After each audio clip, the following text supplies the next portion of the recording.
in these dramas? You see, that's a very good question because the representation of Africa in K-dramas have been a mix of both progress and challenges. If someone should ask me that question, I will personally say representation of Africa in K-drama is a scam.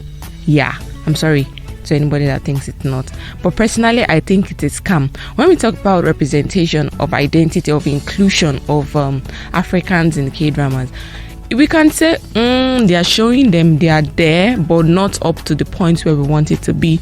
We've not seen Africans take leading roles in K-dramas, but we've seen them taking roles in K-dramas. That's a plus for them. But when we talk about perception and perspective of what they think Africa is, it is still zero.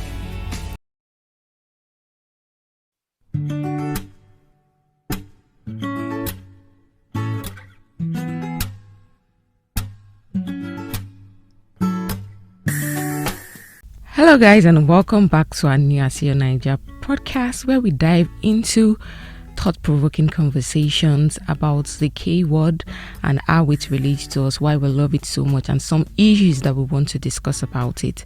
I'm your host, Adewonya Aderonke, and today we'll be exploring a very intriguing topic, which I titled the representation of Africa in Korean dramas. Many people would never have expected me to talk about this, but I recently watched the drama, and this drama provoked this conversation. So starting off with this, let's just establish the context. K-dramas, also known as Korean dramas, have gained serious popularity worldwide, and they often reflect different cultures and settings. Then I asked myself, how has Africa been portrayed in these dramas? You see, that's a very good question because the representation of Africa in K-dramas have been a mix of both progress and challenges. If someone should ask me that question, I will personally say representation of Africa in K-drama is a scam. Yeah, I'm sorry to anybody that thinks it's not, but personally I think it's a scam. When we talk about representation of identity, of inclusion of Africans in K-dramas, we can say they are showing them, they are there, but not up to the point where we want it to be. We've not seen Africans take leading roles in K-dramas, but we've seen them taking roles in K-dramas. That's a plus for them. But when we talk about perception and perspective of what they think Africa is, it is still zero.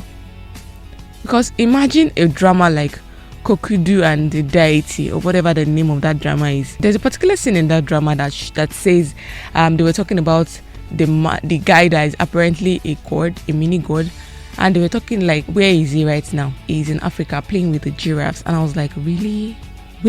Which century are you born? Well, why will you have such a backward thinking mentality? So the Africa you think about now is playing with the less privileged children and playing with giraffes, drinking dirty water, no electricity, you can't call him there. And also another particular drama that portrayed this is this drama where is a celebrity, or is it starstruck or something starsha. He said he went to Africa to volunteer, and the representation of Africa they showed us is he drilling a borehole for the less privileged ones. He said they can't call him because there's no electricity, they don't have a working phone, they don't have internet. Are you for real? Which Africa are you talking about? Is it the Africa of 1990 or before colonialism? Which African country do you think does not have internet connection now? Which African countries do you think does not have drinkable water or does not have light? Yes, we are still working on it. We still have a lot to do. We still have a lot to do before we get this right. But come on, really? But just you know what? Just deviating from that examples, those upsetting examples I've given to you. We've seen the effort to portray Africa beyond this typical stereotype, highlighting its diverse culture, languages, and people. And on the other hand, there have been instances where oversimplification and misinterpretation persist, just like those examples I've given before. It is interesting to note, however, that K-dramas have evolved over time in their portrayal of Africa. I can't doubt that. If you talk about the early K-dramas, I doubt you even say anything about Africa or about Africans in those dramas. But the new and later K-dramas now, they've added inclusion. They wanted to include everybody. We've seen Indian portrayer in K-dramas. We've seen Italian portrayer in K-dramas. We've seen some African portrayers in K-drama. That's showing inclusion, which was not there before in the earliest part of K-dramas. Let me give you some example of how this evolution has taken place. So in the early years, we see African characters were often limited to minor roles or depicted through narrow lenses. However, recent years have seen more nuances in representation. For example, there's a drama called Chocolate, which features an African character who was portrayed as a skilled chef.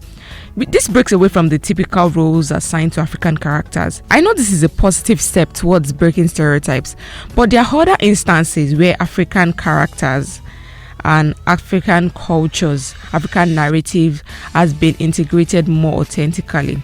Yes, definitely. Yeah, there is.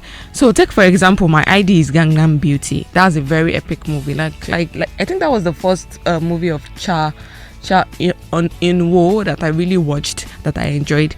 The drama included a storyline whereby an African exchange student was portrayed as a strong, intelligent character with her own aspirations and struggles. We can say despite this improvement, as I said earlier, it is both progress and criticism. But despite this improvement, despite some of this good depiction, there are still challenges and criticism. There are areas where the representation of Africa in K-dramas fall very short, and I gave some examples. But certainly, while progress have been made, there's still room for improvement. I think one challenge K-drama writers and the K-drama industry have generally, is the tendency to generalize Africa as a monolithic entity, overlooking its vast cultural diversity. Also, some K-dramas may unintentional or maybe intentional reinforce stereotypes through portrayal of poverty, conflict, or it is important to remember that this portrayal can shape perceptions and perpetual biases. And this will bring me to another example I would like to share. This point will bring me to another example I'd like to share.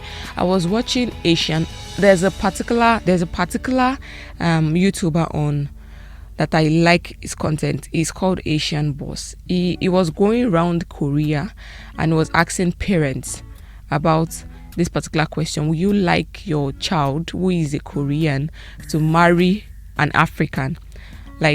99% of the elderly ones that were interviewed gave a very resounding no. And I don't blame them. This might be because of maybe what they've heard about what Africa is, of what they've heard about who Africans are.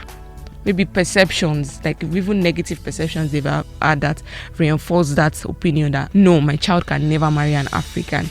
He says they are dirty. I said, why would you say Africans are dirty? You tend to just generalize Africa. Do you know what Africa is? Do you know how large Africa is? Do you know the countries in Africa? Before see me see trouble. But that's that. I think the media has played a very significant role in shaping perceptions about Africa. Creatives and the industry as a whole has that responsibility in shaping and portraying Africa more accurately and authentically. And I say this because creative and the industry, they have this very crucial role. They might not know, but they have this crucial role in challenging stereotypes and promoting accurate portrayals. I think this will involve research, collaborating with cultural consultants, and giving agency to African characters by allowing them to drive their own narrative. Seriously, if you want to write something about Africa, don't just assume from what you've seen on YouTube or what you've heard for over how many years ago. Do your research about Africa. There's a particular thing you want to say about Africa, research about it and know the right thing. Consult with African researchers or people that tend to go deep about historians. They will tell you about things before you write your script, not just assuming that you understand what Africa is or what you want to portray about Africa. I also think authentic representation not only enriches the storyline but also contributes to a more inclusive and interconnected global media landscape. Because if they are told, K-drama writers or the K-drama industry, that Africa would be a very large consumer of the K-drama content, they would have said, oh, it's a lie. That can't be possible. But if you look at your statistics, right, Africans are one of the consumers of, is it K-drama? Is it K-pop? Yes. There's a recent statistics I read, I came across about the Stray Kids K-pop now. The Stray Kids album, the latest album they brought out, is it 5-star? I think so, I'm not sure. Please correct me, I'm sorry about that. But the statistics were showing Nigeria was the second country that pushed that album to number 1. And I was like, wow. So we have this great power. And that's just Nigeria, not Africa as a whole. So you think about this large media landscape, what can be done if you really portray Africa the right way, not just this monolithic storytelling of Africa being a deprived culture, Africa being this continent that always needs help from foreign countries. Yes, we do need help sometimes, but no, that is not the beauty of Africa.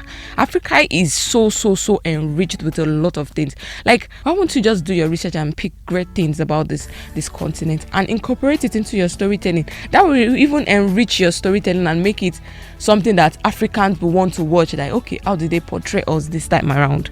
With everything I've said so far, I am actually optimistic about the future. Yes, there are good and bad. I understand that. But I believe as creators become more conscious of the impact of their work, that is storytellers, directors, producers, even content creators on YouTube, we can expect to see continued effort to break stereotypes and showcase the complexity of African culture. I'm still waiting for the day there will be a collaboration between an African producer, a filmmaker, with a K-drama producer. That I believe, I am optimistic about it. I think it will happen one day. You do not know, because the way the K-drama industry has evolved over time, the grip they have on the global landscape right now is very huge. You can't tell me that. You'll be shocked by the amount of people in Nigeria that actually watch K-drama. Like, and I'm not talking about watching old K-dramas, but watching current K-dramas as they are dropping. They are waiting for each episode to drop and they are watching it instantly. Like, I was shocked when I got to know about people like that. That is to show you that there's a lot of potential in the collaboration of of these two industries, and that is only going to come to work if there's an accurate portrayal of it, and there's a respect for the culture itself, not just something you want to piggyback on. Guys, I know that I was a bit serious. It's not the normal jovial host, but I just felt I needed to talk about this topic because it was something laying very heavy on my heart when I watched that K-drama. Like, I was like, is this how you really imagine or how you see Africa to be? But with this little light I've just shed on this important aspect of cultural representation in K-dramas, well, it is clear that progress have been made and there's still work to be done, apparently, to ensure a more authentic portrayal of Africans and Africa on screen. Well, it's been a very interesting conversation for me, and I would love my listeners to really engage critically with the media they consume.